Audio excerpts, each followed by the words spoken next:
Hi mga kabilas!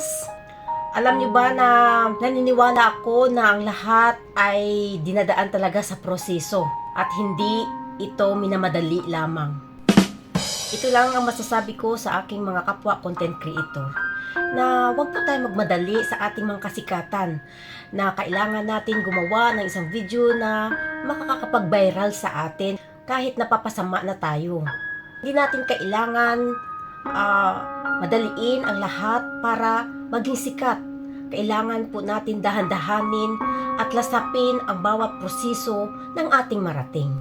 Kasi naniniwala naman ako na kapag ang isang bagay kung para sa iyo talaga ito.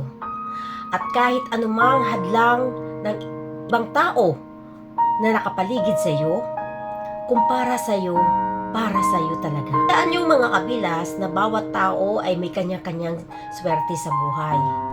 At kung palagay mo na matagal na ang pagproseso mo sa hinahangad mong swerte na para sa iyo at pakiramdam mo na parang walang improvement ito, magpatuloy ka lang. Dahil bawat pagsisikap at pagtitiyaga, alam kong may patutunguhan ang bawat paglalakbay mo. Ika nga sa kasabihan mga kabilas, kapag narating mo ang isang bagay na walang kahirap-hirap, ay madali lamang ito mawala sa iyo at hindi mo rin ito mapapakinabangan ng husto. Kaya kung gusto mong may marating ang lahat ng ginagawa mo, magsikap, magtiyaga, at mananampalataya.